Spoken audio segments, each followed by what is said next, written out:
మంచిది. దేవుని వాక్యం విందమ్మా. ఎంతమంది సిద్ధంగా ఉన్నారు?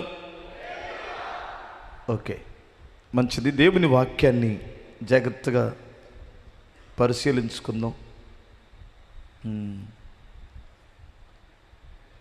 కొరింథీయులకు రాసిన పత్రిక, మొదటి పత్రిక 10వ అధ్యాయం 12వ వాక్యాన్ని చూద్దాం.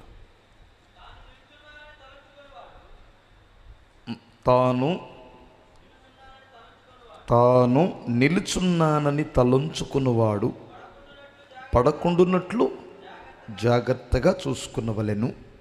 ఓకే, హల్లెలూయా చెప్పండి. ప్రియులారా, జాగ్రత్తగా వినాలి. అందరూ ఇటు నా వైపు చూడండి. తర్వాత బైబిల్ చదువుకుందరు కానీ రెఫరెన్సులు రాసి అక్కడ పడేయండి. బైబిల్ ధ్యానం తర్వాత చేద్దరు కానీ ఈ వాక్యాన్ని కొంచెం జాగ్రత్తగా వినండి. నేనైనా ఫస్ట్ నా దగ్గర నుంచే వద్దాం. మీరైనా క్రీస్తులో నిలుచున్నామని, భక్తిలో నిలుచున్నామని, పరిశుద్ధతలో నీతిలో నిలుచున్నామని తలంచుకున్నవాడు ఆల్రెడీ నిలుచున్నామని ధీమాగా ఉండొద్దు, అజాగ్రత్తగా ఉండొద్దు, పడకుండా జాగ్రత్తగా చూసుకోవాలి. ఎందుకంటే నిలుచున్నటువంటి వాడిని పడగొట్టడం చాలా తేలిక. పడగొట్టేవాడు ఒకడున్నాడు కదా. పడిపోయినటువంటి వాడిని లేవనెత్తడం కష్టం, కానీ నిలుచున్న వాడిని పడగొట్టడం ఎంత తేలిక, చాలా తేలిక. సంఘములో కూడా 2 రకాలైన ప్రజలు ఉంటారు. పడిపోయినటువంటి వాడిని ఎలా లేవనెత్తాలని ప్రయాసపడుతున్న దేవుని పిల్లలు ఉన్నారు. అలాంటి ప్రయాసపడుతున్నటువంటి బిడ్డలను దేవుడు అత్యధికంగా దీవిస్తాడు. నేను కూడా నిండారుగా వారిని దీవిస్తున్నాను యేసు నామములో. వారి కుటుంబాలని, వారిని దేవుడు తరతరాలకు దీవించునుగాక. కొంతమంది ఉంటారు, వారికి తెలియకుండానే ఆ పని చేస్తారు. పడేసే పని, పడగొట్టడం. ఒక మంచి అవగాహన కలిగి భక్తిలోనూ నీతిలోనూ ఎదగాలనుకుంటున్నటువంటి వారిని ఏదో ఒక మాట చెప్పో, ఏదో ఒక బలహీనత చెప్పో, అర్థమవుతుందా, ఏదో ఒక ఆకర్షణీయమైనటువంటి విషయాలు చెప్పో పడగొట్టడం అనేటువంటిది, అది దాని కొరకు పెద్ద ప్రయాసపడవలసిన అవసరం ఏమీ లేదు. ఎందుకంటే పడేయాలనుకున్నటువంటి వారికి సాతానుడు వారికి ఎన్నంటి ఉండి వారికి ఆశ్చర్యకరమైన సహాయం చేస్తాడు. సాతాను యొక్క దూతలకి లేదా వాని పని వారికి, పడవేసేటువంటి వారికి. వాడిని ఒక వ్యక్తిని, నిలబడినటువంటి వ్యక్తిని పడవేయడానికి సాతానుకు బోల్డ్ అంతమంది వ్యక్తులు ఉన్నారు, బోల్డ్ అన్ని ఆయుధాలు ఉన్నాయి. పడేయడం చాలా తేలికైన పని కదా. నిలబెట్టడానికి ప్రయత్నం చేస్తారే, అది చాలా కష్టం. ఒక కుటుంబాన్ని నిలబెట్టడం చాలా కష్టం. ఒక కుటుంబాన్ని చిన్నాభిన్నం చేయడం, విచ్ఛిన్నం చేయడం చాలా తేలిక. ఒక వ్యక్తిని ప్రయోజకుడిని చేయడం, పుట్టినటువంటి బిడ్డను ప్రయోజకుడిని చేయడం కొన్ని సంవత్సరాలు కష్టపడాలి. వాడిని పడేయడం చాలా తేలిక. వాని సాక్ష్యాన్ని పోగొట్టడం చాలా తేలిక. ఒక పిల్లని 20-25 సంవత్సరాలు అతి జాగ్రత్తగా కాపాడుకుంటే, ఆ తల్లిదండ్రులు ప్రయాసపడి చదివించుకొని కంటికి పాపలాగా కాపాడుకుంటే, పడవేసేవాడు కొన్ని రోజుల్లోనే పడేయచ్చు. అదే టైపు ఒక అబ్బాయిని కూడా, వాడి భవిష్యత్తును గురించి ఎన్నో కలలు కానీ, వాడు గొప్ప స్థితిలో ఉండాలనుకున్నటువంటి ఆ బిడ్డని ఎన్నో సంవత్సరాలు కష్టపడి వాడిని భక్తిలోను, నీతిలోను, చదువులోను, విద్యాబుద్ధులలోనూ పెంచుకుంటున్నటువంటి తల్లిదండ్రులకి దుఃఖం మిగలడానికి కారణం ఏమిటంటే, వాని జీవితాన్ని పడవేసేటువంటి ఒక మనిషి తన జీవితంలోనికి వస్తే చాలు, వాడు క్షణాల్లో పడిపోతాడు. ఎందుకంటే అలాంటి పడవేయడానికి ఆయుధాలుగా వాడుకుంటున్నటువంటి సాతానుడు ఈ లోకంలో పరోక్షంగా వాడు పనిచేస్తూనే ఉన్నాడు. వాడు మరెక్కువగా ఎక్కడ పనిచేస్తాడు అంటే లోకములో కాదు. ఎందుకంటే లోకమంతా వాడి హస్తగతములో ఉంది. లోకమంతా వాడికి మ్రొక్కింది. లోకమంతా వాడికి దాసోహం అయిపోయింది. వానికి దాసోహం అవ్వనటువంటి వారు ఎవరైనా ఉన్నారంటే యేసు రక్తములో కడగబడిన సంఘం. రాత్రి మగులు వాని యొక్క దిగులేమిటంటే, వాని బాధ ఏమిటంటే, వాడికి నిద్ర పట్టకుండా చేసేవారు ఎవరంటే యేసు రక్తములో కడగబడి రక్షింపబడి లోకాన్ని విడిచిపెట్టి, లోక భోగాలు విడిచిపెట్టి, త్రాగుడు, వ్యభిచారం, దొంగతనం, కక్షలు, కారుణ్యాలు విడిచిపెట్టినటువంటి నీతి కలిగి బ్రతుకుదామనుకొని ప్రయాసపడుతున్నారే. ఇది ఒక పెద్ద పోరాటం. ఈ భక్తి చేయడం చాలా పోరాటం. వైరాగ్యము కలిగి ఒక పక్క శరీరం శత్రువై అది కోరుకొని ఇది కోరుకొని నువ్వు అలా చెయ్యి ఇలా చెయ్యి అని శరీరం మనల్ని తొందర పెడుతున్న దినాలలో పరిశుద్ధాత్మ దేవుడు మనలో ఉండి వాక్యము ద్వారా మాట్లాడి దైవజనుల ద్వారా హెచ్చరించి, ఏమండి, ఏ విధము చేతనైనా క్రీస్తులో నిలబెట్టాలని ప్రయాసపడుతున్నటువంటి పరిశుద్ధాత్మ దేవునికి అనుచరులుగా పనిచేస్తున్న దైవజనులమైన మేము రాత్రి మగులు కష్టపడేది ఏమిటో తెలుసా? ఆలోచించేది ఏమిటో తెలుసా? ఏ విధము చేతనైనా ప్రతి మనుషుడిని క్రీస్తు యేసునందు నిలబెట్టాలని, క్రీస్తులో నీతిమంతులుగా ఉంచాలని, పరిశుద్ధులుగా నిలబెట్టాలని, ప్రయోజకులుగా నిలబెట్టాలని, సాక్ష్యము కలిగి బ్రతుకున్నట్లు నిలబెట్టాలని మా తపన, మా ప్రయాసది. కొన్నిసార్లు మీకు మాకు కూడా ఎడబాటు తీసుకొని వస్తాడు. పడవేసే ముందు నిన్ను పడేయాలనుకున్నప్పుడు ఫస్ట్ మీకు మాకు గ్యాప్ తీసుకొస్తాడు. మీకు మాకు గిట్టన మాటలు పెడతాడు. మమ్మల్ని అపార్థం చేసుకునేటట్లు చేయొచ్చు, మా కుటుంబాలను అపార్థం చేసుకునేటట్లు చేయొచ్చు. ఇక్కడ గ్యాప్ ఎప్పుడైతే వస్తుందో అప్పుడు నిన్ను చాలా తేలిగ్గా పడేయచ్చు, చాలా సునాయాసంగా పడేయచ్చు. అందుకనే క్రీస్తులో అంటుకట్టబడిన వ్యక్తి సంఘముతోనూ దైవ సేవకులతోనూ అంటుకట్టబడి ఉంటాడు. సంఘము నిన్ను నిలబెట్టాలని చూస్తుంది, దైవజనుడిని నిలబెట్టాలని ప్రయాసపడుతున్నారు. పరిశుద్ధాత్మ దేవుడు నిన్ను నిలబెట్టాలని చూస్తున్నాడు. కానీ నువ్వు ఏకీభవించాలి. ఎవరితో? పరిశుద్ధాత్మతోనూ ఏకీభవించాలి, దైవజనులతోనూ ఏకీభవించాలి, సంఘముతో నువ్వు ఏకీభవించాలి. అప్పుడు నువ్వు పడకుండా నిలుచుంటావు అంటాడు. హల్లెలూయా. ఇప్పుడు పడిపోవడం చాలా తేలిక,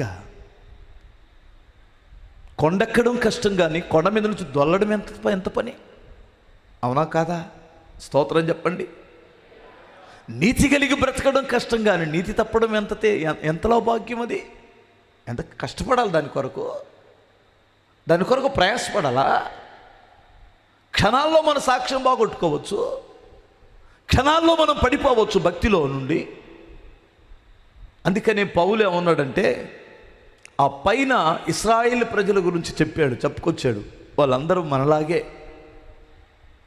ఐగుప్తు బానిసత్వం నుంచి విడిపించారు. మనం పాప బానిసత్వం నుంచి విడుదల పొందినట్లు వారు ఐగుప్తు బానిసత్వం నుంచి విడుదల పొందారు. మనం పాప బానిసత్వం నుంచి విడుదల పొందాం. మనందరం ఏ నదిలోనో ఏ బాప్తిసాల తొట్టిలోనో నీళ్ళ బాప్తిసం పొందాం. వారందరూ పైన మేఘములోను కింద సముద్రములోను వారందరూ ఏకకాలములో బాప్తిసం పొందారు. మనం ఇప్పుడు దేవుని వాక్యాన్ని మనం ఇప్పుడు భోజనం చేస్తున్నాం, వాక్యాన్ని మనం తింటున్నాం. ప్రతిరోజు ప్రతి వారం చేతిలో మనకు వాక్యం వచ్చింది. ఆనాడు వాక్యానికి సాదృశ్యంగా ఉన్నటువంటి మన్నా భోజనం చేశారు వాళ్ళు. ప్రతిరోజు కురిసే మన్నాను తిన్నారు. ఆనాడు వారిని వెంబడించిన బండలోని త్రాగారు. ఆ బండ ప్రభు అయిన యేసుక్రీస్తే. ఈరోజు మనం ఆయన యొక్క శరీరమును, ఆయన రక్తమును ప్రభు బల్ల ఆరాధన ద్వారా మనం భుజిస్తున్నాం. వారు మనం ఏకంగానే ఉన్నాం, కానీ వారిలో అనేకులు ఆయనకి ఇష్టలుగా ఉండలేకపోయారు. ఎందుకో తెలుసా? తినడానికి, త్రాగడానికి, కూర్చుండి ఆడడానికి, సనుకడానికి, అర్థమవుతుందా? వ్యభిచారమందు పడిపోయారు. వాళ్ళు తిరుగుబాటు చేసి పడిపోయారు. ఇలాగ వారు దేవుడు అంత సమీపంగా ఉండి నడిపించినప్పటికీ వారు పడిపోయారు. ఈ అంత్యకాలంలో వారు మనకు దుష్టాంతరముగా ఉండుటకు దేవుడు ఈ విషయాలు రాయించారు. దుష్టాంతరముగా ఉండుటకు, వారిని చూసి మనం బుద్ధి కలిగి బ్రతకడానికి, అయ్యో వారు పడిపోయారు కనుక మేము పడిపోకూడదనే దానికి నిదర్శనంగా వారిని దేవుడు ఉంచాడు మన ముందు. కనుక మీరు కూడా ఏం చేస్తారంటే, నిలుచున్నటువంటి మీరు పడిపోకుండా జాగ్రత్తగా చూసుకోండి అన్నాడు. స్తోత్రం చెప్పగలరా? అస్సలు ధీమా వద్దు, అస్సలు అశ్రద్ధ వద్దు. నువ్వు భక్తిలో ఉన్నావా, ఇంకా తగ్గించుకో. నీతి కలిగి ఉన్నావా, ఇంకా నేను నీతిలో ఎదగాలని చెప్పు. పరిశుద్ధతలో ఉన్నావా, ఈ పరిశుద్ధత నుండి అధిక పరిశుద్ధతలోనికి రావాలని కోరుకో. మహిమ నుండి అధిక మహిమకి, పరిశుద్ధత నుండి అతి పరిశుద్ధతలోనికి రావడానికి నువ్వు ప్రయాసపడలే కానీ, నీకంటే కింద ఉన్నటువంటి వారిని చూసి, నీకంటే హీన స్థితిలో ఉన్నటువంటి వారిని చూసి, వారికంటే నేను ఎక్కువగా ఉన్నాననుకో ధీమా పడితే నువ్వు పడిపోతూ ఉంటాడు. ఈరోజు నేను మీకు 3 విషయాలు జ్ఞాపకం చేస్తాను. ఎందుకంటే వాస్తవంగా ప్రతి శనివారం మనం సిద్ధపడాలి, దిద్దుకోవాలి. సరిదిద్దుకోవడానికే మనం శనివారం కూటానికి వస్తాం. సరిదిద్దుకోవాలనుకున్నటువంటి ఏ క్రైస్తవుడైనా శనివారం కూటాన్ని ఎప్పుడు అదే మధ్యలో జరిగేది ఒక్కటే కదా, ఆ వారంలో ఈ కూడికిని మిస్ అవ్వరు. ఫార్మాలిటీగా చర్చికి వచ్చేటువంటి వారు ఆదివారం భక్తులు వస్తారు, పరిశుద్ధులు నీతిమంతులు వస్తారు. ఫార్మాలిటీ కొరకు వెళ్ళకపోతే బాగోదేమో అనేవారు కూడా చర్చికి వస్తారు. అన్ని రకాల వాళ్ళు వస్తారు ఆదివారం, అది పెద్ద లెక్క కాదు. ఈరోజు రావడానికి ప్రత్యేకంగా నీకు ఒక ఆసక్తి ఉండాలి, నీ గుండెల్లో ఒక మంట ఉండాలి, ఒక ప్రేమ ఉండాలి, భక్తి ఉండాలి. ఎందుకంటే శనివారం లేదంటే శుక్రవారమో శనివారమో ప్రార్థనలు ఈ రోజులు జరుగుతూ ఉంటాయి కదా, అప్పుడు దీన్ని చాలా జాగ్రత్తగా ఉండాలి. ఓకే, నేను ఒక మనుషుడు పడవేయబడడానికి అర్థమవుతుంది ఏం పడేస్తుంది, భక్తిలో నుండి, నీతిలో నుండి, పరిశుద్ధతలో నుండి, విశ్వాసము నుండి ఏవే విషయాలు మనల్ని పడగొట్టడానికి ప్రయత్నం చేస్తాయి. మీరు డైరెక్ట్గా సాతానుడే వచ్చి మీ ముందు నిలబడి పడేస్తే మీరు ఊరుకుంటారా? ఏసు రక్తమే జయం, ఏసు రక్తమే జయం, ఏసు రక్తమే జయం అనరు. ఆ నామం ఉస్తరిస్తే ఆడంతు లేకుండా పోతాడు. వాడు రాడు, దూరము నుండి వాడు విసురుతున్న అగ్ని బాణాలు విసిరేస్తాడు నిన్ను పడవేయడానికి, నిల్చున్నటువంటి వారి మీదకి వేస్తాడు. నేను ఒక విషయాన్ని చూశాను. ఏమిటంటే, ఒక భయంకరమైనటువంటి అడవిలో ఉండే దున్నపోతు, ఎద్దు లాంటిది, పెద్ద పెద్ద కొమ్ములు ఉంటాయి చూసారా, బాగా బలిసి ఉంటాయి. అవి అడవిలో నుంచి పరిగెత్తుకుంటూ వచ్చినాయి. కొంతమంది తప్పించుకొని పారిపోతున్నాడు, ఒకడిని మాత్రం ఇక కొమ్మితే వాడి పేగులు కూడా బయటకు వచ్చేటట్లున్నాయి.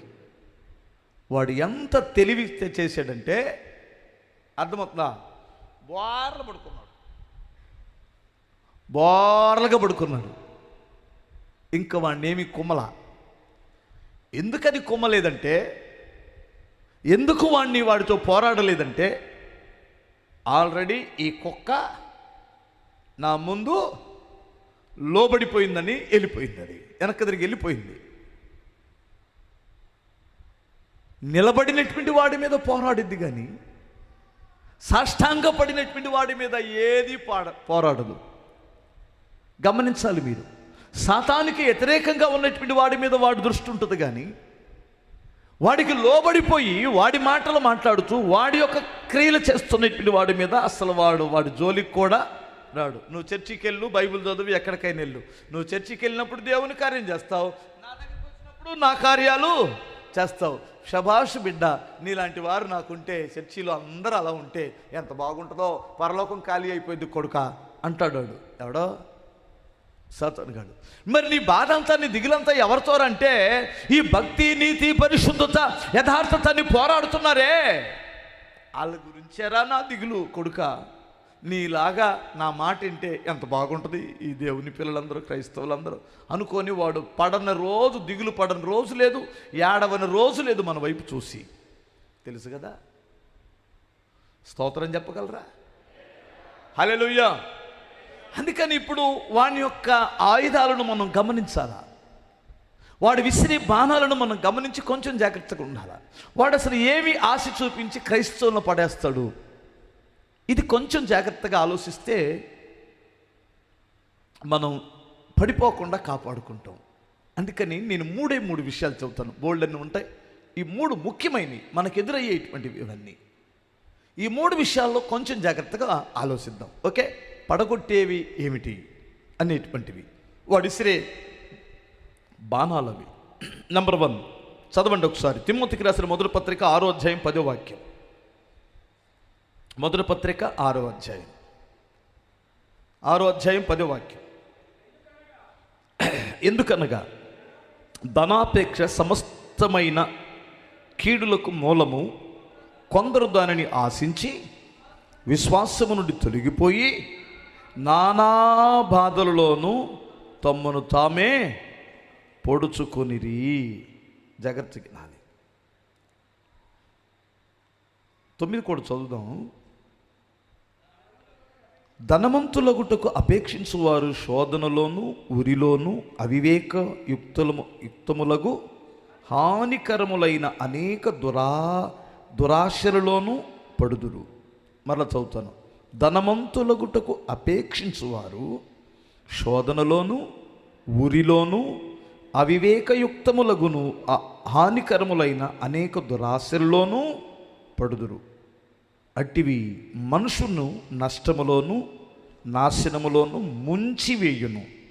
ఎందుకనగా ధనాపేక్ష సమస్త విధములైన కీడులకు మూలము, కొందరు దానిని ఆశించి విశ్వాసము నుండి తొలగిపోయి నానా విధములైన నానా బాధలలో తమ్మును తామే పొడుచుకునేది. అంటే అంతమేంటి చెప్పండి? తమ్మును తామే పొడుచుకుని నానా విధములైన బాధలలో పడి ఇక మనశ్శాంతి లేకుండా పొడుచుకొని చచ్చిపోయారు.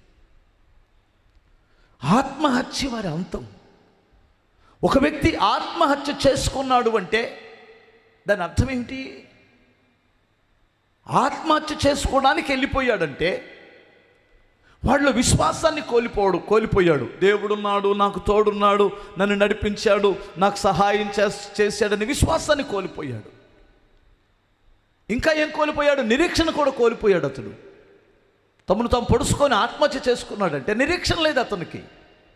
ఈరోజు కాకపోతే రేపు పొద్దున నా దేవుడు నన్ను ఆదుకుంటాడు, నా శోధన నుంచి విడిపిస్తాడు, నా సమస్యల నుంచి విడిపిస్తాడు, నా బాధను దేవుడు చూస్తాడు.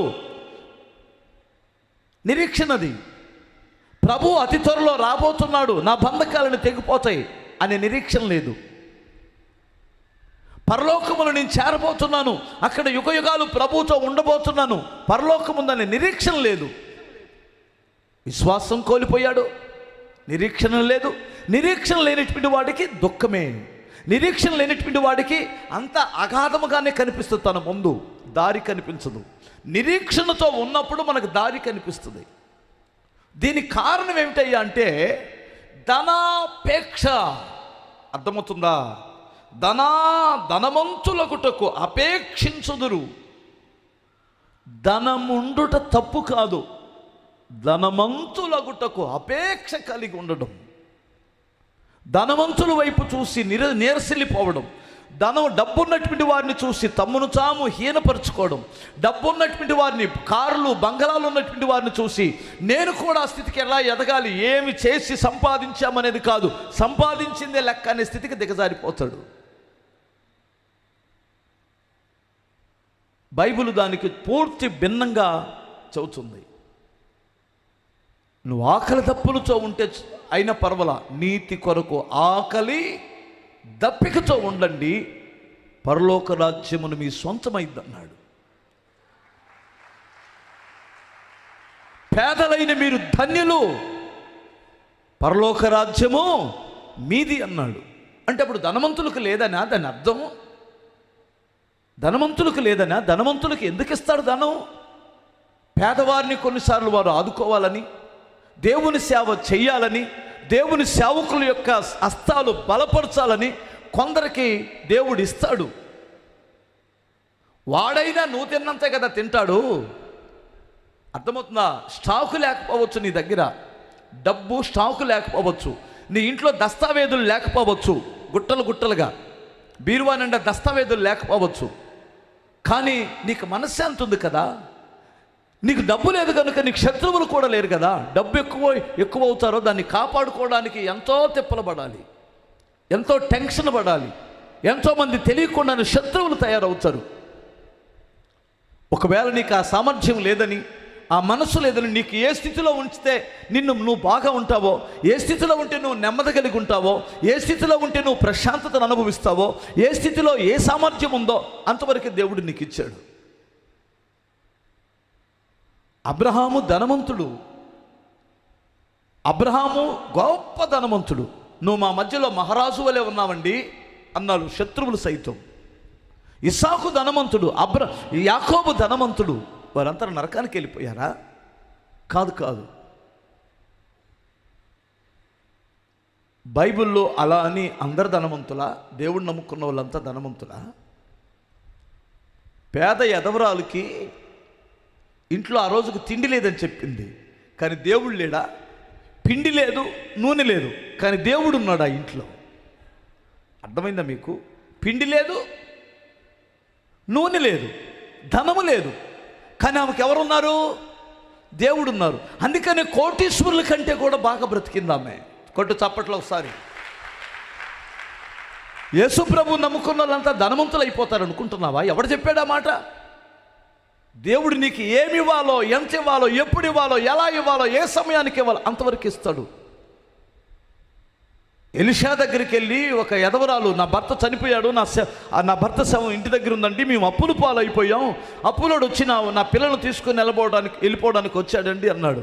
అతడు చాలా భక్తి గలవాడండి నా భర్త, కానీ అప్పులు అయిపోయామంది. అంటే అప్పులు భక్తులకు లేవా? చెప్పండి, ఒకసారి ఆలోచించండి. అప్పులు నీ భక్తిహీనతను సూచిస్తున్నాయి అనుకున్నావా? నీకున్న పేదరికం నీ భక్తిహీనతకు చూసినా ఎవడు చెప్పాడు? దయ్యంగాడు చెబుతాడు ఆ మాట. నీ భక్తిహీనతకి అప్పులు చూసిన కాదు, నీ భక్తిహీనతకి నీ డబ్బు, నీ పేదరికము చూసిన కాదు. బైబిల్లో చాలామంది పేదలు ఉన్నారు. యేసు ప్రభు సైతం అరశకేలు పన్ను కట్టాలంటే తన జోబు చూసుకొని నా దగ్గర డబ్బు లేవు, పేతురా గలిలయ సముద్రానికి వెళ్ళి ఒక గేలమై ఒకటి చేపడుతుంది, అందులో ఒక షెకేలు నీకు దొరుకుతుంది, ఆ షెకేలు అరశకేలు నీకు, అరశకేలు నాకు కట్టు అన్నాడు. యేసు ప్రభు వారి లోకంలో ధనవంతుడిగా ఉన్నాడా? యేసు ప్రభు శిష్యులకి వీళ్ళందరికీ భోజనాలు పెట్టండి అన్నాడు. ప్రభువా మా దగ్గర ఏమీ లేవు, 5 రొట్టెలు 2 చేపలు తప్ప ఏమీ లేవు అన్నాడు. చాలు. యేసయ్య దగ్గర డబ్బు లేదు, తన శిష్యుల దగ్గర డబ్బు లేదు, కానీ ఎంత క్లిష్ట పరిస్థితుల్లోనైనా అవసరము తీర్చి అన్నం పెట్టే శక్తి గల దేవుడు వారితో ఉన్నాడు. మీలో చాలామంది అనుకుంటున్నారు, నా డబ్బు లేదు కాబట్టి, నా కష్టాల్లో ఉన్నాను కాబట్టి, నేను అప్పుల్లో ఉన్నాను కాబట్టి, ఒకవేళ నేను పేదరికంలో ఉన్నాను కాబట్టి నేను ఒకవేళ భక్తిహీనురాలేనేమో, భక్తిహీనుడునేమో అనుకుంటున్నావేమో. డబ్బు నీ యొక్క భక్తిని నిర్ణయించదు, నీ యొక్క పరిశుద్ధతను నిర్ణయించదు. గుర్తుపెట్టుకోవాలి. ఆ అపేక్ష నీలో ఉన్నప్పుడు నువ్వు తప్పుడు మార్గంలోకి వెళ్తావు. అపేక్ష ఉండకూడదు. అపేక్ష అనేది తెలుసు కదా మీకు? స్తోత్రం చెప్పగలరా? ధనవంతులగుటకు ఆత్రపడడం, ఎలాగైనా డబ్బు సంపాదించాలి, ఎలాగైనా సుఖభోగాలు అనుభవించాలనుకున్నప్పుడు నీవు వాక్యపు మార్గము నుండి, క్రమశిక్షణ నుండి తొలగిపోయే ప్రమాదం ఉంది. దొంగతనాలకు పాల్పడవచ్చు, వ్యభిచారానికి పాల్పడవచ్చు. స్త్రీలైతే ఒళ్ళమ్ముకొని బ్రతుకుతున్నటువంటి స్త్రీలు చాలామంది ఉన్నారు. డబ్బు సంపాదించడమే ముఖ్యం అనుకున్నటువంటి వారు, లంచాలు తీసుకుంటున్నటువంటి వారు ఉన్నారు, గంజాయిలు అమ్మేటువంటి వారు ఉన్నారు, డ్రగ్స్ అమ్మేటువంటి వారు ఉన్నారు. ఎన్ని అడ్డదారులు చొక్కైన డబ్బు కదా మనం సంపాదించాలనుకునేటువంటిది. దాని ద్వారా వచ్చేటువంటిది గురించి బైబిల్ ఏం చెబుతుంది? ఇందాక మనం చదువుకున్నాం కదా. అలాగ అతూరపడేటువంటి వారు శోధనలోనూ ఊరిలోనూ అవివేకయుక్తములకు హానికరములైన అనేక దురాశలలోనూ పడుదురు. అట్టివి మనుషులను నష్టములోనూ నాశనములోనూ ముంచివేయును. ఇంకా అంతవరకు కాదు, నీ ఆధ్యాత్మికమైన జీవితం దగ్గరికి కూడా వస్తుంది. ఎందుకనగా ధనాపేక్ష సమస్త విధములైన కీడులకు మూలమగును. కొందరు దానిని ఆశించి విశ్వాసము నుండి, నిరీక్షణ నుండి తొలగిపోయి నానా విధములైన బాధలలో పడి తమ్మును తానే పొడుచుకొని చచ్చిపోయి అన్నాడు. ఒకటే మాట, అంతం. డబ్బు ఏమైంది?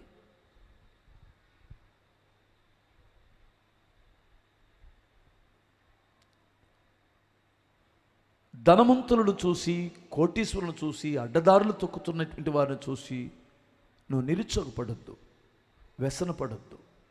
ప్రభువా, మాకు డబ్బు లేకపోవచ్చు, నువ్వు ఉన్నావుగా. మాకు డబ్బు లేకపోవచ్చు, నీతుంది. డబ్బు లేకపోవచ్చు, ఆత్మస్థైర్యం ఉంది మాలో. ధనం మాకు లేకపోవచ్చు, మా మనస్సాక్షి మమ్మలను మాతో ఏకీభావించి నువ్వు నీతి కలిగి బ్రతుకుతున్నావని సాక్ష్యం ఇస్తుంది. కడుపు నిండా ఒక ముద్ద అన్నం తింటే ప్రశాంతంగా నిద్రపడుతుంది. ఎందుకంటే మా మనస్సాక్షి మమ్మల్ని నిందించటం లేదు. మీ ధన్యత, మీ ఆశీర్వాదాన్ని ఒకసారి మీరు ఆలోచించండి. ధనాపేక్ష విషయంలో ఆకాన్ అనేటువంటి వాడు ఎండి బంగారాన్ని, సీనారు వస్త్రాన్ని చూసి ఆశించి తన ఇంట్లోకి తీసుకొచ్చి పాతి పెట్టుకున్నాడు. అది వాడిని ఏం చేసిందో తెలుసా? తనను మాత్రమే చంపల, తన భార్యను, తన బిడ్డలను కూడా చంపేసింది. రాళ్లతో కొట్టి చంపేస్తున్నప్పుడు అతడు పశ్చాత్తాపడ్డాడు. ఇంత ప్రశాంతతను నేను ఎందుకు కోల్పోయాను? ఆ ఎండి నన్ను ఇప్పుడు రక్షించలేకపోతుంది, ఆ బంగారం నన్ను కాపాడలేకపోతుంది, ఆ సీనారు వస్త్రము నాకు అడ్డుపడలేకపోతుంది. పశ్చాత్తాపడి చచ్చిపోయాడండి కుటుంబం అంతా. గెహాజీ అనేటువంటి వాడు సేవలో బ్రతుకుతూ ఒక నమ్మకమైన దైవజనుడి దగ్గర ఉండి, రోషము కలిగిన సేవకుడి దగ్గర ఉంటూ కూడా ఏమండి వాళ్ళు ధనాపేక్ష సావక, కుష్టి వ్యాధి వాడు ఒకడు, నయమాన్ అనేటువంటి వాడు ధనం తీసుకుని వస్తే ఆశించి పరిగెత్తుకుంటూ వెళ్ళి ఆ ధనం తీసుకుని వచ్చి తన భార్య పిల్లలకి ఇంట్లో పెట్టొచ్చాడు, తన తల్లిదండ్రుల ఇంట్లో పెట్టొచ్చాడు. అంటే తన ఇంట్లో పెట్టొచ్చాడట. తన జీవితకాలం అంతా తన కుష్టి వ్యాధి వేధిస్తూనే ఉంది. ఆ వేదనతోనే చచ్చిపోయాడు. కొన్ని వందల సార్లు పశ్చాత్తాపడి ఉండొచ్చు, నేను ఆ రోజు ఎందుకు అక్రమ సంపాదన కొరకు పరిగెత్తాను, అదే నా జీవితానికి, నా పిల్లలకి, నా సంతతికి శాపంగా మారిపోయిందన్నాను. బాధపడ్డాడు, కానీ పరిష్కారం దొరకలా. ఈ ధనాపేక్షతోనే యేసు ప్రభు అని ప్రేమ కలిగిన దేవుడిని, కరుణా సంపన్నుడిని, పేదల ఎడల కృప చూపించిన దేవుడిని, పాపులను రక్షించడానికి వచ్చిన దేవుడిని బేరం పెట్టి అమ్మేశాడు ఒకడు.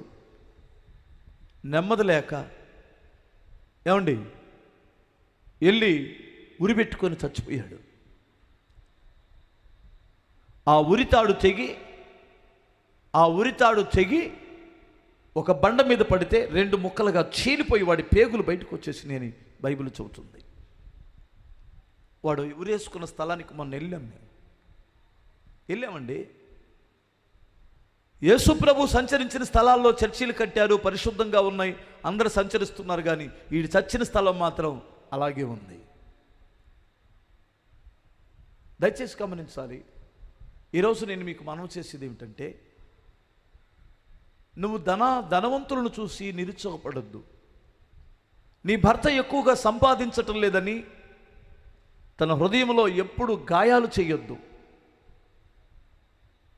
నీ ముఖానికి ఏం సంపాదించావు? నీ ముఖానికి ఒక చీర కొన్నావా? నీ ముఖానికి ఒక రెండు పేటలు తాడు కొన్నావా?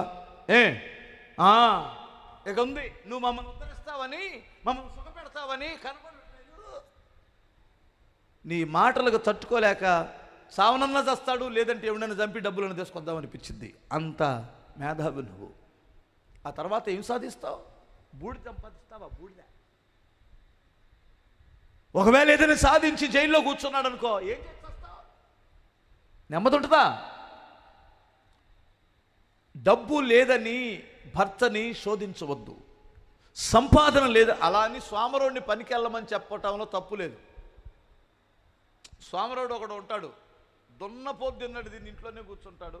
అని పనికెళ్ళు, ఉద్యోగానికి వెళ్ళు, వ్యాపారానికి వెళ్ళని చిన్నగా ఎల్లో అని దున్నను పొడిచినట్టు పొడవాలి. మరి తప్పదు. దున్నపోతులు వ్యవసాయం చేసేటువంటి వాడికి తెలిసింది ఆ బాధ ఏంటో. ఎప్పుడైనా దున్నపోతులతో వ్యవసాయం చేశారా? స్తోత్రం చెప్పండి. 2 చేతులు చెప్పగలరా? ఎద్దులేమో సురుగ్గా నడుస్తాయి, దున్నపోతులేమో సురుకు ఉండదు. అర్థమవుతుందా? దున్నపోతులతో వ్యవసాయం చేసేవాడికి మహా కష్టం. దున్నపోతులతో అడ్డదోలడానికి మాకాళ్ళలో దించామనుకో శుభ్రంగా చల్లగా ఉంటుంది కదా, 4 చుట్టులు తిరిగి అక్కడ పడుకోవాలనిపించి కర్ర టప్పును వేసిద్ది పడక. దాన్ని తోక మేల పెట్టే కొలదే అహపా నేను లేవనని కూర్చుంటుంది. అది దున్నా.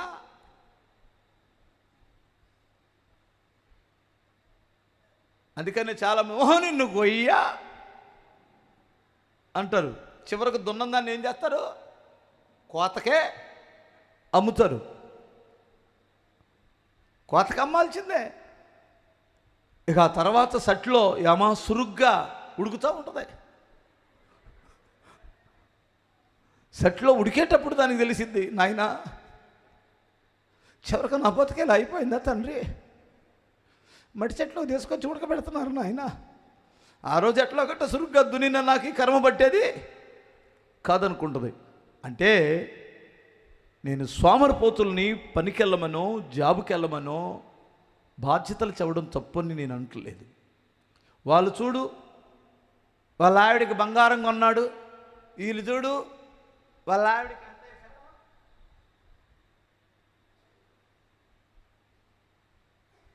వాళ్ళు చూడు వాళ్ళ పిల్లలకి, వీళ్ళు చూడు వీళ్ళ పిల్లలకి. ఈ పోడుకి లేనిపోయింది ఏదైనా చేస్తే, భక్తిలో నుండి తొలగిపోతే చివరికి మనశ్శాంతి లేకుండా ఆత్మహత్య కదా జరిగిద్ది. భక్తిలో నుండి తొలగిపోతావు, విశ్వాసం నుండి తొలగిపోతావు, దేవుళ్ళ నుండి తొలగిపోయే ప్రమాదం ఉంది అపేక్షతో. అందుకని ధనాపేక్ష వద్దు.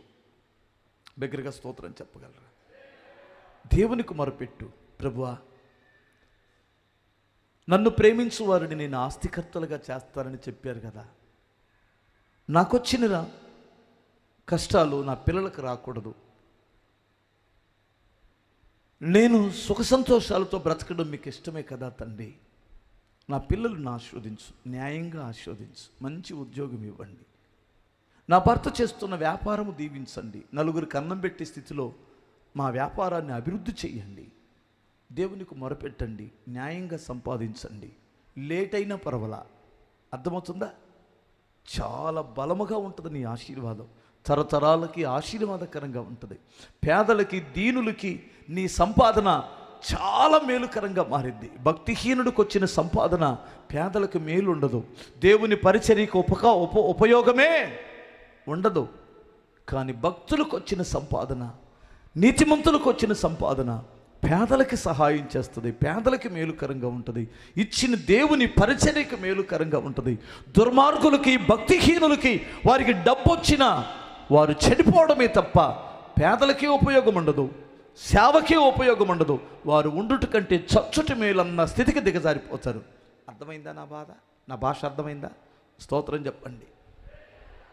2 చేతులు చెప్పగలరా? ఒకవేళ ఇక్కడికి వచ్చేటువంటిది నాది కాదు, నా దేవుని పరిచర్యకి. ఇప్పుడు నా దేవుడు నాకు ఏదైనా ఇస్తే నేను రోజు కొన్ని వందల మందికి భోజనం పెట్టట్లేదా? అనేక మందికి పేదలకు బట్టలు ఇవ్వట్లేదా? ఏమండి, దేవుని సేవకు మంచి కార్యాలకు ఉపయోగించటం లేదా? అదే ఒక భక్తిహీనుడికి వస్తే ఏం జరిగిద్ది? ఫ్యామిలీ పెరిగిద్ది.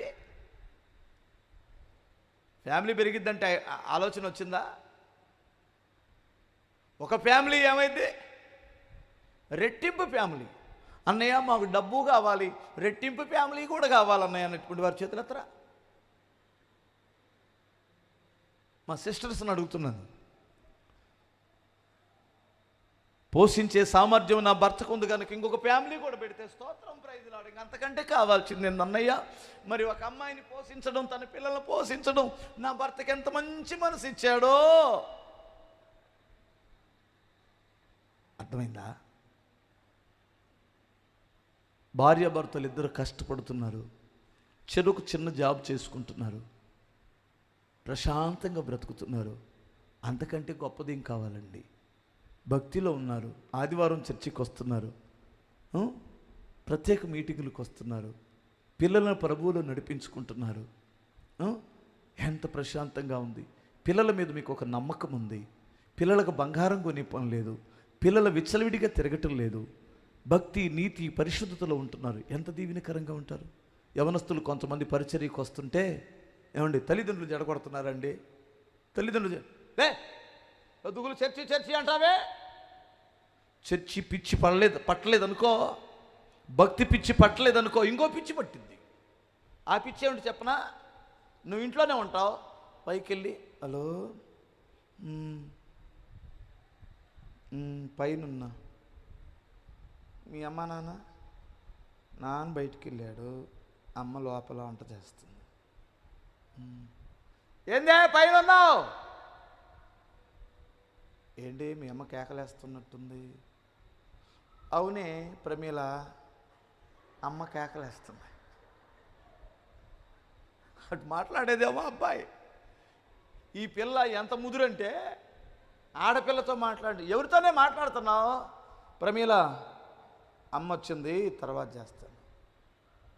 ప్రమీల ఎవరే? అదేగా. అవునమ్మా, ప్రమీల మాట్లాడుతుంది.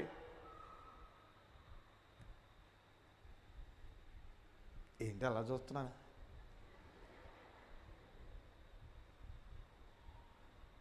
నీ భయం తీసి పక్కన పెట్టు, నా భయం తీసి పక్కన పెట్టు.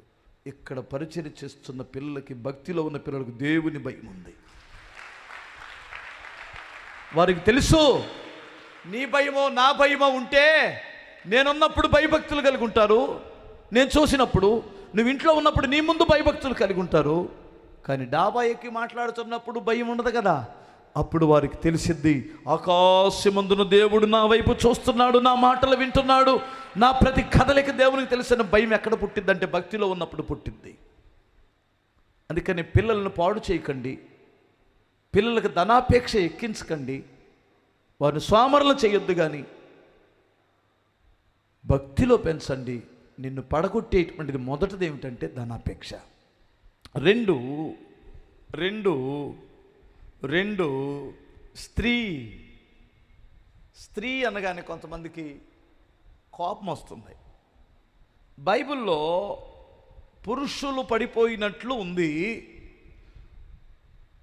మరి స్త్రీలు పడిపోయినట్లు లేదంటారా? అది రాయించలా. స్త్రీలను దేవుడు గౌరవించి వారిని మరుగు చేశాడు. అర్థమవుతుందా? స్తోత్రం చెప్పాలి. స్త్రీ మీద పురుషునికి ఎంత ఆకర్షణ ఉంటుందో పురుషుడి మీద స్త్రీకి కూడా అంతే ఆకర్షణ. లేకపోతే ఇంతమంది పాపంలో పడిపోరు కదా. ఒక స్త్రీని చూసి పురుషుడు ఎలా ఆకర్షించబడుతూ హృదయంలో చెడ్డ తలంపులు వస్తాయో, ఒక స్త్రీని చూసినప్పుడు పురుషునికి ఎలాంటి ఆలోచనలు వస్తాయో, స్త్రీలు కూడా ఒక పురుషుడిని, అందమైన పురుషుడిని చూసినప్పుడు వారికి కూడా అలాంటి ఆలోచనలు వస్తాయి అనే దానికి ఏమాత్రము సందేహం లేదంటాను నేను. ఎందుకంటే బైబిల్ కదా దానికి ఆధారం. యోసేపు అందగాడని చూసి పోతీఫరు భార్య శోధించబడింది కదా, నీతి తప్పడానికి ఇష్టపడింది కదా, తన జీవితాన్ని పాడు చేసుకోవడానికి వెనకాడలేదు కదా. నాజీరు చేయబడినటువంటి సంసోను ఒక అతను ఉన్నాడు. తల్లి గర్భములో ఉన్నప్పుడే దేవుని సేవ కొరకు ప్రతిష్ఠించబడిన వ్యక్తి. దేవుడు తనను ఎంతగా ప్రేమించాడంటే, తనకి ఎంతటి బలం ఇచ్చాడంటే, సింహాన్ని చీల్చే అభిషేకమును ఆ బలం ఇచ్చాడు అతనికి. 1000 మందిని ఒక గాడిద ఎముకతో చంపగలిగిన సామర్థ్యం అతనికి ఇచ్చాడు. పచ్చి గాడిద ఎముకతో, ఆయుధాలు ఏం వాడలా. అర్థమవుతుందా? 300 నక్కలు పట్టుకొని 300 నక్కలను పట్టుకొని ఒకదాని తోక ఒకటికి ముడేసి దివిటీల్లాగా ఎలిగించి పంపించాడు. మనం కుక్కనో పిల్లినో కూడా పట్టుకోలేము. కుక్కను పట్టుకుని దమ్ముంటే కృపారావు అని ఒకడు ఉన్నాడు. ఇక్కడ చర్చి ఉన్నప్పుడు ఇదంతా ఖాళీ స్థలం, చెట్లు ఎన్ని ఉండేవి. అక్కడేమో ముళ్ళతీగ ఒకటి ఉండేది, ఇనప తీగ, ముళ్ళతీగ. అది కనిపించేది కాదు. ఇక్కడికే వచ్చి ఏదో తినడానికి వస్తే, అరే కుక్కను కొట్టండి రా అన్నాడు ఎవడో, బుజ్జక్కో ఎవరో అన్నారు. ఈడ ఆ కుక్కను కొట్టాలని యమా స్పీడ్గా పరిగెత్తాడు. సాయంత్రం 6:30 అంటే చీకట పడిందా పడలేదు అన్నట్టుంది. వీడు బాగా కాడే 6 అడుగులు ఉంటాడు. 6 అడుగులోడు కాబట్టి సరిపోయింది. వాడికి కరెక్ట్గా ఎక్కడ పడిందంటే ఆ తీగ, కుక్కేమో అందులోంచి వెళ్ళిపోయింది. ఒక తీగ ఇక్కడ కొట్టుకుంది. ఇక్కడ కొట్టుకుంటే ఎంత స్పీడ్గా పరిగెత్తాడో అంత స్పీడ్గా పడిపోయాడు వెనక్కి. అదే కానీ ఇక్కడ కానీ పడితే గొంతు తెగిపోయేదే. కుక్కను పట్టుకోరా అంటే, కుక్కను కొట్టురా అంటే ఒక్క కుక్క దొరకలా మా ఓడికి. తన్నులు తిని అమ్మా తెగిపోయింది అన్న అక్కడ అని వచ్చాడు. అప్పటికప్పుడు హాస్పిటల్ తీసుకెళ్ళి ఏదో చేపించాం. 300 నక్కలు పట్టుకోవడం ఎంత కష్టం, ఎంత బలవంతుడు.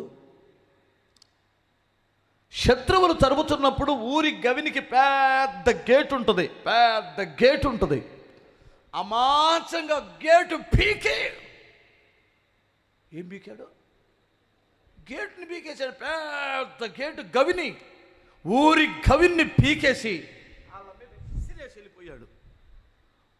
వాడు అది పీకినప్పుడు సైనికులు లేరు, ఒక్కడ కూడా ముందుకు రాలా. ఒక్కడ కానీ గుద్దాడంటే పడాల్సినన్ని పడిపోతాయి. ఒక్కడ గుద్దితే చాలు సిత్తు అయిపోతున్నారు వాళ్ళు. ఇంతటి వాడు, వాళ్ళు ఒక బలహీనత ఉంది. ఫిలిష్తీయుల అమ్మాయిని చూశాడు, ప్రేమించాడు. ఆ వివాహం అట్రప్లాప్ అయిపోయింది.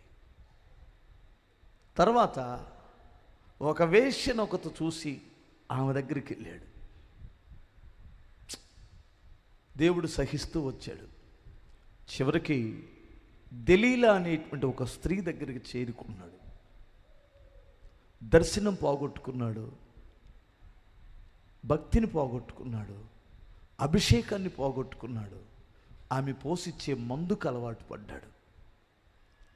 ఆ మందు తాగి తొడల మీద పడుకున్నాడట. ఆ స్త్రీ లాలన చేస్తున్నప్పుడు తొడల మీద పడుకున్నాడు. అతడు మ్రొక్కుబడి చేసుకుంటే నాచిరి చేయబడిన వ్యక్తి. ఫిలిష్తీయులు వచ్చేసరికి ఆమె ఆట పట్టించడానికి మొదలుపెట్టింది. ఆమెను ఆట పట్టిస్తున్నాడు. ఎలా నిన్ను బంధించగలమంటే, కొత్త తాళ్ళుతో కానీ నన్ను బంధిస్తే బంధించబడుతానన్నాడు. కొత్త తాళ్ళు బంధించి అదిగో ఫిలిష్తీయుల మీద పడుతున్నారని కానీ ఊరికి తెంచి పడేశారు, దారాలు దించినట్టు.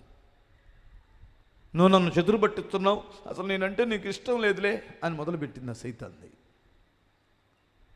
నిరవంజి చెట్లతో నన్ను కట్టేస్తే, బలమైనటువంటి చెట్లు అవి, ఏనుగును కూడా బంధించవచ్చు. ఆ సువలతో నన్ను బంధిస్తే బంధించబడుతానన్నాడు. అలాగే బంధించింది నిద్రపుచ్చి. ఇదిగో ఫిలిష్తీయులు నీ మీద పడుతున్నారు అనగానే దుర్వినియోగంగా మారిపోయినాయి. ఇక దొంగ ఏడు పేడుస్తుంది మూలకెళ్ళి. మనోడు వెళ్ళి అలా పట్టుకోగానే నేనంటే నీకు ఇష్టం లేదంటుంది. ఎంతలా ఓడైనా కాంతదాసులే కదా అన్నట్లు మనోడు కాంతదాసుడైపోయి ఆమె ఇసుకిస్తుంటే ఈ అయ్యగారేమో ప్రేమతో దగ్గరికి వెళ్తాడు, ఆమె ఏమో దగ్గరికి రానివ్వదు. ప్రేమతో దగ్గరికి వెళ్తాడు, దగ్గరికి రానివ్వదు. ఇసుకుపోయి చావకోరాడంట. ఇసుకుపోయి సావకోరాడట. దేవుని కొరకు చస్తే ఎంత బాగుండేది. చాలామంది ఆ అమ్మాయి మాట్లాడట్లేదని, ఆ అబ్బాయి మాట్లాడట్లేదని, ఇక నేను చచ్చిపోతానని, నిన్ను ఉరిపెట్టుకుంటానని, ఎంత దారుణమైన పరిస్థితితో చూడండి. అమ్మా నాన్న మాట్లాడకపోయినా పర్వాలేదు, అన్నదమ్ములు మాట్లాడకపోయినా పర్వాలేదు, దేవుడు మాట్లాడకపోయినా పర్వాలేదు, వాడికి చీమ కుట్టినట్టు కూడా లేదు. ఆ అమ్మాయి మాట్లాడకపోతే చచ్చిపోతాను, ఆ అబ్బాయి మాట్లాడకపోతే చచ్చిపోతాను. ఆ చావు దేని కొరకు చచ్చిపోదాం అనుకుంటున్నావు? అదే చావు క్రీస్తు కొరకు కానీ నువ్వు చచ్చిపోతే, సువార్త కొరకు చచ్చిపోతే, నీతి కొరకు చచ్చిపోతే, పరిశుద్ధత కొరకు చచ్చిపోతే ఎంత బాగుంటుంది. అసలు నువ్వు నీ తల్లిదండ్రులు ప్రార్థన ఏమిటి? సంసోను తల్లిదండ్రులు ఎంత నీతిమంతులు. చివరికి చావగోరి నా జుట్టు కత్తిరిస్తే నా శక్తి పోయిద్దన్నాడు. జుట్టు కత్తిరించుకున్నాడు. కత్తిరించింది నిద్రబుచ్చి తొడల మీద. ఫిలిస్తీన్లు వచ్చారు. ఇదిగో ఫిలిస్తీన్ల నీ మీద పడుతున్నారు అనగానే ఎప్పటి వల్లే విరజిమ్ముకున్నాడట. యెహోవా తనను ఎడబాసిననే సంగతి అతనికి తెలియల. ఫిలిస్తీన్లు పట్టుకొని బంధించి తీసుకొని వెళ్ళి 2 కళ్ళు పీకేశారు. ఫస్ట్ ఏమిత్తుతావో అదే పంటకు వస్తావు. దేవుడు ఎక్కిరించబడు అనే మాట తనలో నెరవేర్చబడింది. ఒక అమ్మాయిని చూడు, ఒకవేళ చూస్తే పెళ్లి చేసుకో, అయిపోయింది కదా. చూసిన దాన్నల్లా చూస్తాడు, చూసిన దానికల్లా ఇష్టపడతాడు. దేవుడు ఎడబాసిన మరుక్షణమే, కృపపోయిన మరుక్షణమే కళ్ళు పీకబడ్డాయి. తిరగలు విసురుతున్నాడు. దిక్కులేనటువంటి వాడయ్యాడు. ప్రతి పనికి మాలినటువంటి వాడు వచ్చి సువలతోనూ వాటితోనూ వీటితోనూ గుచ్చుతున్నారు. కళ్ళు లేవు, కొట్టలేడు, తిట్టలేడు. పశ్చాత్తాపడుతున్నాడు. ఏం చేయగలిగాడు? ఎందుకు ఇతను ఇట్లా అయిపోయాడు? అయ్యయ్యో బలాజ్యులు కూలిపోయిరే. అయ్యయ్యో దేవుని కొరకు బలమైన కార్యాలు చేసినటువంటి వారు ఒక స్త్రీ విషయంలో పడిపోయారే. నీతిమంతురాలైన ఒక భక్తురాలు ఒక పురుషుడి విషయంలో పడిపోయిందే, అయ్యో అని మనం చెప్పుకోవటం లేదా? అందుకని స్త్రీ విషయంలో పురుషుడు, పురుషుని విషయంలో స్త్రీ జాగ్రత్తగా లేకపోతే పడిపోయే ప్రమాదం ఉంది. ఎట్టి పరిస్థితుల్లో ఒంటరిగా ఒక పురుషునితో మాట్లాడవద్దు, ఒంటరిగా ఒక స్త్రీతో మాట్లాడవద్దు. మూడో వ్యక్తి ఉండాలి. ఉన్నా ఎక్కువ గంటలు మాట్లాడకూడదు. 3 నిమిషాల కంటే ఎక్కువ మాట్లాడకూడదు. ఒకవేళ 3 నిమిషాలు మాట్లాడిన 3 అడుగులు ఎడముండి మాట్లాడాలి. 3 అడుగులు ఎడముండి మాట్లాడాలి. దగ్గరికి వెళ్ళి మాట్లాడకూడదు. అది యవనస్తులకు అస్సలు మంచిది కాదు. మీకు అర్థమవుతుందా? స్త్రీతో మాట్లాడడానికి అన్న నేను ఎప్పుడు మాట్లాడుతున్నాను అంటే ఒక స్త్రీతో ఎక్కువగా మాట్లాడాలని నీకు అనిపిస్తుంది కదూ, చూడాలనిపిస్తుంది కదూ. ఎవరో నీ పేటలో అమ్మాయో, ఇంకొక అమ్మాయో, చర్చిలో అమ్మాయో, ఎవరో నువ్వు పిలిచేది చెల్లెను, అక్కనే అవి కూడా ఉండొచ్చు. పొద్దుకూకులు వారిని చూడాలనిపిస్తుంది, మాట్లాడాలనిపిస్తుంది. తప్పుడు కూడా ఏమీ లేదు, తప్పు మాటలు కూడా ఏం మాట్లాడలేదు. కానీ నీ ఆలోచనలు పీకుతుంది, మైండ్ అలా లాగుతుంది అంటే సాతానుడు నీ మీద గురి పెట్టాడు అని అర్థం. బలవంతంగా ఇక అలాగ నీకు అనిపిస్తే ఇంటికి వెళ్ళిన తర్వాత కూడా ఆ రూపం నీ కళ్ళల్లో మసులుతుంటే వారితో మాట్లాడకుండా ఉండడం నీకు మేలు. లేదంటే నీ అంతం అతి దారుణంగా ఉంటుంది. వందనాలు చెబుతున్నాను, అర్థమవుతుందా? దీనికి వయసు వ్యత్యాసాలు ఏమీ లేవు. నాకు 45 వచ్చినాయి బెదర్, నాకు ఎందుకు ఉంటుంది బెదర్? నాటకాలు ఆపు బెదర్, ఆపు బెదర్. నాటకాలు ఏమొద్దు. నీకు 45 ఏంది, నీకు 60 దాటినా కానీ నిన్ను నువ్వు నమ్ముకోవద్దు. ఏమంటారు? ఏం యేసేపు అలా చూస్తున్నావు? స్తోత్రం చెప్పండి ఒకసారి. హల్లెలూయా. 60 సంవత్సరాలు వచ్చినా నమ్మొద్దు. ఎవరిని? పక్కనోని కాదు, నిన్ను నువ్వు నమ్ముకోవద్దు అంటున్నాను నేను. 60 సంవత్సరాలు వస్తే స్త్రీలను విడిచిపెట్టవచ్చు, కానీ నేను పురుషులను విడిచిపెట్టను. 60 సంవత్సరాలు వచ్చిన స్త్రీని విడిచిపెట్టేయచ్చు అనుకుంటున్నాను నేను. నాకు తెలీదు. స్తోత్రం చెప్పగలరా? హల్లెలూయా. నిలుచున్నాను అనుకున్నవాడు పడకుండా జాగ్రత్తగా చూసుకోవాలంటుంది బైబిల్. దేవుడు మీ మీద, నా మీద ఎన్నో ఆశలు పెట్టుకున్నాడండి, ఎన్నో ఆశలు పెట్టుకున్నాడండి. మనం ఏదైనా తప్పు చేస్తే తలదించుకొని ఏడ్చేవాడు ఎవరో తెలుసా? మీ అమ్మా నాన్న కాదు, నీ కొరకు రక్తం ఇచ్చిన నా ప్రభు ఏడుస్తాడు.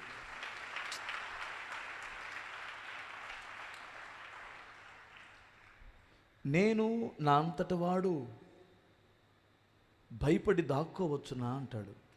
నేను యూదుడును గనుక నేను ఈ పని చెయ్యను అన్నాడు. ఒకసారి ఆలోచించు. భార్యను మోసం చేయొచ్చు, భర్తను మోసం చేయొచ్చు, సంఘాన్ని మోసం చేయొచ్చు. దేవుని హృదయాన్ని నువ్వెందుకు కలవర పెడుతున్నావు? ఆయనకు మనశ్శాంతి లేదు నీ గురించి. నా బిడ్డను నేను ఎంతగా ప్రేమించాను, నా కుమారుని ఎంతగా కరుణించాను, ఎంతగా దీవించాను. ఒకప్పుడు ఇతనికి ఒక టంకి పెట్టి తీసుకొని ఇక్కడికి వచ్చాడు గుంటూరుకి. నేను ఎంతగా నమ్మి దీవించాను, ఒక మంచి ఇల్లు ఇచ్చాను, మంచి ఉద్యోగం ఇచ్చాను, మంచి వ్యాపారం ఇచ్చాను. ఇతను నిన్ను నమ్మాను, ఈమెను నేను నమ్మాను, ఎందుకు నా హృదయంలో ఇంత గాయపరుస్తుందని దేవుడు ప్రతిరోజు కన్నీళ్ళు విడుస్తాడు. ఆయన ఏడిపించడం నీకు ఇష్టమైతే ఈ లైవ్లో చూస్తున్న వారికి కూడా నేను చెబుతున్నాను, మీకు మాత్రమే కాదు, లోకంలో చాలామంది చూస్తారు దీన్ని. నిన్ను దేవుడు నమ్మాడు, నిన్ను ప్రేమిస్తున్నాడు. నువ్వేదైనా తప్పుడు మార్గంలోకి వెళ్తున్నప్పుడు నీ అమ్మ గుర్తు రాకపోవచ్చు, నీ నాన్న గుర్తు రాకపోవచ్చు, అన్నదమ్ములు గుర్తు రాకపోవచ్చు, అక్కచెల్లెలు గుర్తు రాకపోవచ్చు. దేవుడు గుర్తొస్తాడు కదా. దేవుడు ప్రతి క్షణం గుర్తొస్తాడు కదా. అయ్యో, దేవుడికి వ్యతిరేకంగా చేస్తున్నాను, నా దేవుడు దుఃఖపడతాడేమో, నా దేవుడు నన్ను నమ్మాడు, నన్ను నమ్మి పని ఈ భక్తిని అప్పగించాడు, నన్ను నమ్మి భక్తుడిగా ఆయన పిలుచుకున్నాడు, నీతిమంతుడిగా ఉంచాడు, దేవుడు నన్ను పిలిచాడు, సేవకుడిగా చేశాడు. ఇలాగూ నీకు ఎప్పుడైనా ఆలోచన వస్తే యోసేపు పారిపోయినట్టు పారిపోతావు. హల్లెలూయా చెప్పగలరా? మూడో విషయం మనల్ని పడేయడానికి 2 విషయాలు చెప్పాను. ఫస్ట్ ధనము కాదు ధనాపేక్ష, ధన ఆశ, అది నిన్ను పడేయడానికి అవకాశం ఉంది. 2, స్త్రీ లేదా పురుషుడు నీ శరీరం తొందర పెట్టినప్పుడు పడేయడానికి అవకాశం ఉంది. దీన్ని జాగ్రత్తగా చూసుకోవాలి. మూడోది ఏమిటంటే పదవి. ఏం చెప్పండి? పదవి. స్తోత్రం చెప్పాలి ఒకసారి. ఇంక దీని గురించి వివరించడానికి టైం అయిపోయింది. 2 చేతులు చెప్పండి. పదవి నిన్ను పడేస్తుంది. అతల్లి అని ఒక దుర్మార్గపు స్త్రీ కనిపిస్తుంది. చూడండి ఒకసారి వాక్యం చదువుకుందాం. 2వ రాజుల గ్రంథం 11వ అధ్యాయం 1 నుండి 20 వాక్యాలు చదివితే మీకు అర్థమైద్ది. ఊరికి ఎట్లా ప్రారంభించండి చూద్దాం.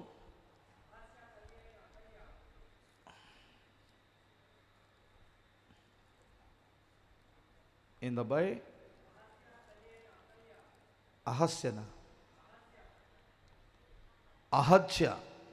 అహజ్య తల్లి అయిన అతల్య తన కుమారుడు మృతి పొందినని తెలుసుకుని లేచి రాజకుమారులందరినీ నాశనము చేసి చంపి, కిందకి 20 దాకా చదవండి తర్వాత అధ్యాయం అంతా. రాజకుమారులందరినీ చంపేసి ఆమె రాజపదవికి వచ్చింది. చివరికి ఆమె అంతం ఎంత దారుణంగా ఉంటుందో అధ్యాయం అంతా చదవండి.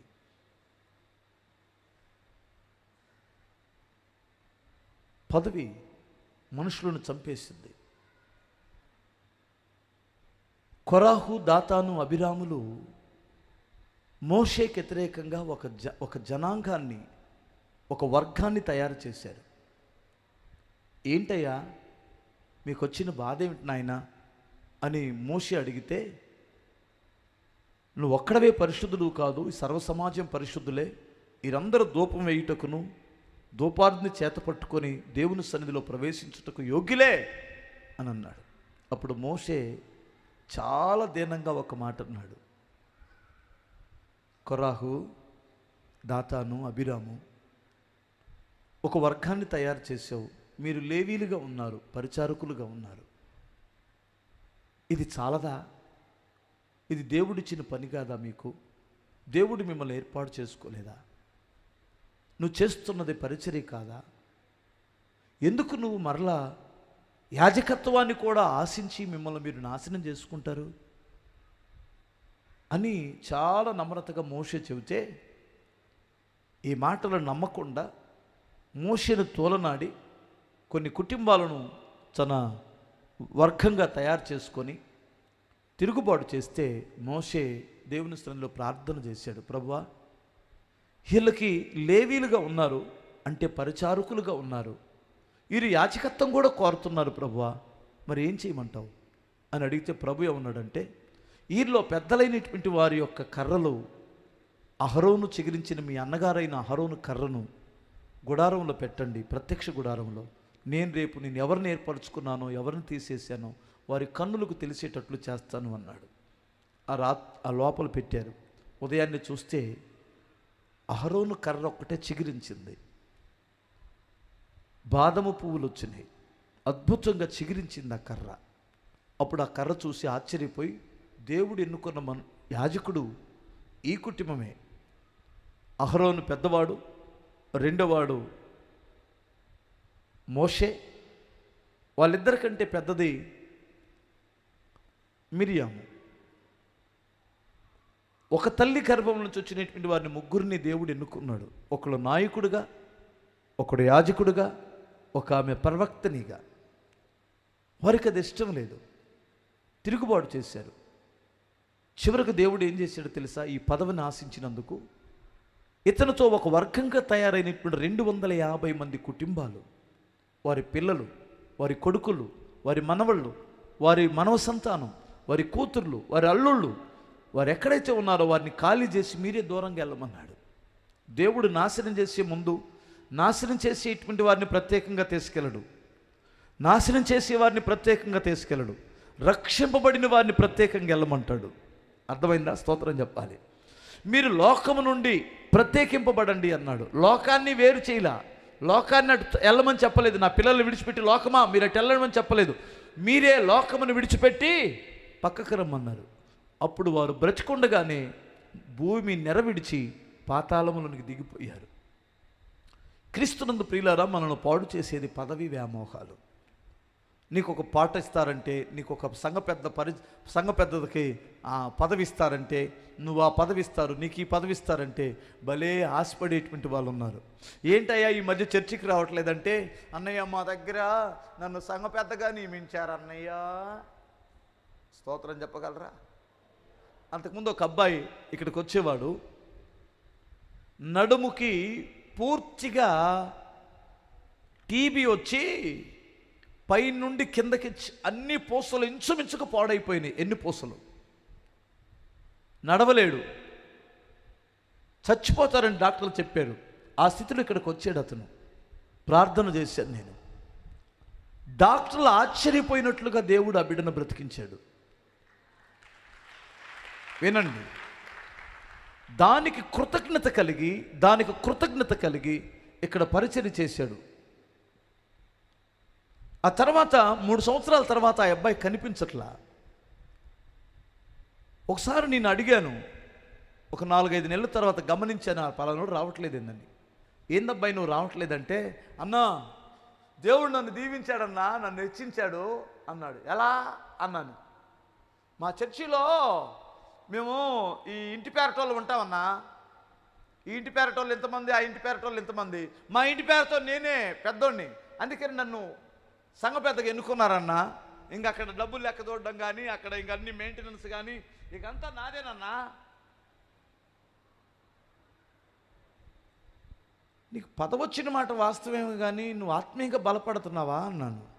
ఇంకంటే ఆత్మీయత అంటే ఇంక ఊర్లో చర్చి నీకు తెలియదే ఉందన్నా అన్నాడు.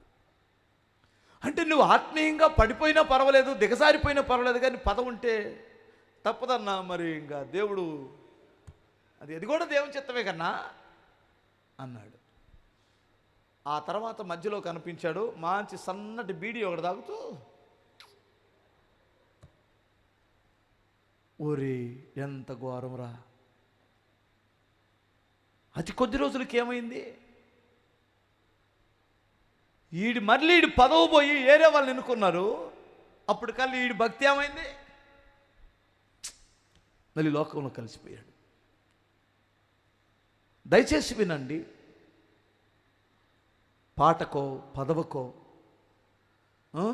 పెత్తనానికో ఇచ్చారని నీ ఆత్మీయతను పాడు చేసుకోవద్దు. ఎవరో పాటకిస్తే నీ భక్తి కాదు, ఎవరో పదవిస్తే భక్తి కాదు. గుర్తుపెట్టుకోండి, నీవు దేవునితో సత్సంబంధము కలిగి ఉండడం భక్తి అంటారు. మన పరిచారకులు ఉన్నారు, 100 మంది ఉన్నారు. ఎవరికి పాటించాం, ఎవరికి పదవి ఇచ్చాం? ఎవరు చూస్తున్నారని వాళ్ళు పరిచర్య చేస్తున్నారు? వర్షమైనా ఎండైనా ఏ పరిస్థితిలోనైనా వారు దేవుని సేవ చేస్తున్నారు. నేను ఎప్పుడు మాట చెబుతాను, సేవలో 2 రకాలైన సేవకులు ఉన్నారు. ప్రత్యక్ష సేవకులు, పరోక్ష సేవకులు. నేను ప్రత్యక్షంగా కనిపిస్తున్న సేవకుడిని, ఫ్లెక్సీల మీద కనిపిస్తాను, పోస్టర్లో కనిపిస్తాను. నేను పెద్ద హీరోని అనుకుంటున్నారా? నా వెనుకున్నటువంటి పరోక్ష సేవకులు ఉన్నారు. ప్రార్థన చేసే తల్లులు సేవకులు, దేవుని సేవకులు, ఉపయోగపడుతున్న బిడ్డలు, వాళ్ళదొక పాత్ర. పరిచర్య చేస్తున్న బిడ్డలు, అది ఒక పాత్ర. అర్థమవుతుందా? ఆర్థికంగా నా యొక్క చేతులను బలపరుస్తున్న బిడ్డలు ఉన్నారు. వారు సేవకులు. వారు కనపడనటువంటి సేవకులు. మనకు కనపడనటువంటి ఈ మందిరం ఉందంటే దీని పునాదిలో కొన్ని పుటింగులు ఉన్నాయి. అర్థమవుతుందా? కొన్ని ఉన్నాయి. ఇప్పుడు ఈ స్తంభాలు కనిపిస్తున్న దాని వెనకాల బలమైన స్తంభాలు లోపల ఉన్నాయి. ఈ బిల్డింగ్ నిలబడడానికి కారణం అదే. అవి పైకి కనిపించాలని ఎప్పుడు కోరుకున్నా అప్పుడు ఈ బిల్డింగ్ తలక్రిందులైపోయింది. అవి ఆ బరువు మోసేవి లోపల ఉన్నాయి. ఆ బరువు మోసేటువంటివి ఎవరికి కనపడవు. ఫోటోలకు పోజులు ఇచ్చేటువంటిది ఇదిగో ఈ స్తంభాలు, ఫోటోలకు పోజులు ఇచ్చేటువంటివి ఈ రేకులు. కానీ లోపల ఉన్నటువంటి వారితో ఎవరు సెల్ఫీలు దిగరు. అర్థమవుతుందా? లోపల ఉన్న పునాది రాళ్లతో కలిసి ఎవరు సెల్ఫీలు దిగలేరు. అవి కనపడవు, పైకి రావు. కానీ బిల్డింగ్ నిలబడడానికి బలమైన బరువు మోస్తున్నటువంటివి. దేవుడు ఏర్పాటు చేసుకున్న బిడ్డలు అలాగునే ఉంటారు. ఎవరిని దేని కొరకు నియమిస్తారో అలాగుండాలి. ఒకవేళ అవి కానీ పైకి రావాలనుకున్నట్లయితే సమస్తము తలక్రిందులైపోయింది. కనిపించాలి, మాకు పదవి రావాలి, మేమందరం కనపడాలి అనుకున్నట్లయితే బిల్డింగ్ తలక్రిందులైపోయింది. ఒక ఇంజనీర్ గారు అక్కడ ఉండడం మంచిదని నియమించాడు.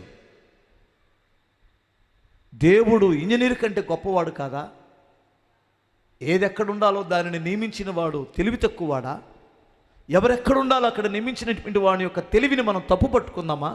ఆయన ప్రణాళికలను తప్పు పట్టుకుందామా? ఎంతమందికి అర్థమవుతుంది? మనిషిని నిలుచున్నటువంటి భక్తుడు పడకుండా జాగ్రత్తగా చూసుకునే విషయంలో 3 విషయాలు చెప్పాను. నెంబర్ 1 ధన అపేక్ష, 2 స్త్రీ లేదా పురుషుని యొక్క వ్యామోహం, 3 పదవి వ్యామోహం. వీటిని కానీ జయిస్తే మనం ప్రభు రాకడ వరకు చెక్కు చెదరము భక్తిలో. యేసు నామములో ప్రభు రాకడ వరకు మీరు రోషము కలిగి భక్తి చేయుదురుగాక.